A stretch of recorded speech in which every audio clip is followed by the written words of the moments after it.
لیکن لوگ اویس لکھتے تھے، تو اویس نہیں،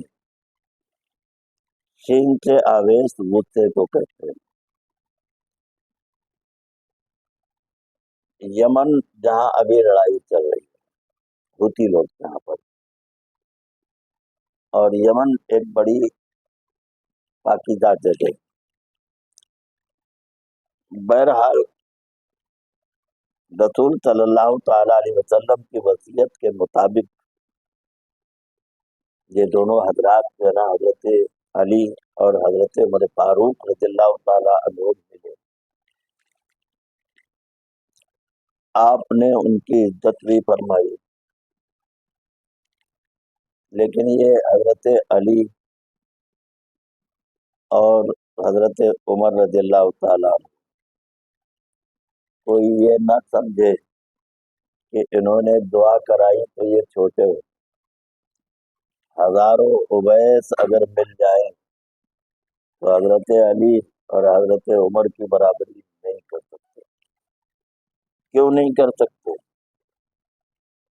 تقویٰ اور طہارت اپنی جگہ ہے، لیکن جن ظاہری آنکھوں نے رسول کو دیکھا، اس سے بڑی کوئی نعمت ہوئی کہ آپ کو دیکھنا ہی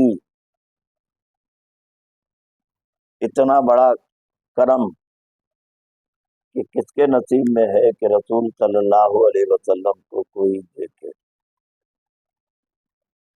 عجیب آپ کا حال ہے۔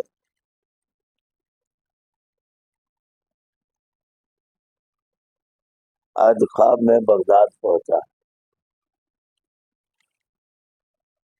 تو وہاں پر ایک فقیر رہتے، شاید ان کا انتقال ہو گیا، کیا ہو گیا کچھ سمجھ نہیں۔ تو انہوں نے غوث پاک رضی اللہ تعالیٰ عنہ کے یہاں سے ایک چادر لائے بڑی،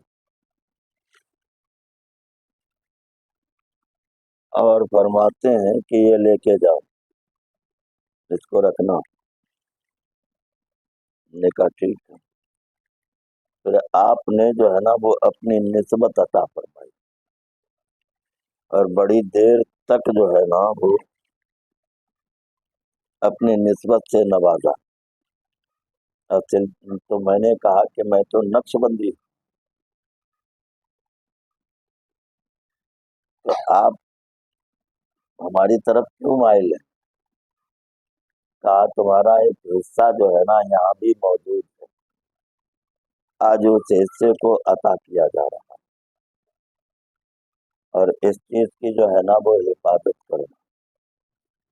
تو دعا کیجیے گا کہ اللہ تعالیٰ ہم کو اس چیز پر قائم رکھے، کیونکہ وہ خواب ہی صحیح، لیکن دکھ ایسے ہی رہا تھا کہ جیسے وہیں پر موجود، اور باقاعدہ مزار کے قریب بھی یا مزار پر بھی جانا حاضری۔ کچھ ایسے وظائف جو ہے نا، جیسے رات کو ہم نے بتایا تھا کہ یا بدی العجائب بالخیر یا بدی، رات کو بتایا تھا نا، یا لا حول ولا قوت الا باللہ، یا انی کنت من الظالمین، یا پھر یا حیو یا قیوم لا الہ الا انت۔ تمہیں ان کی قدر نہیں معلوم۔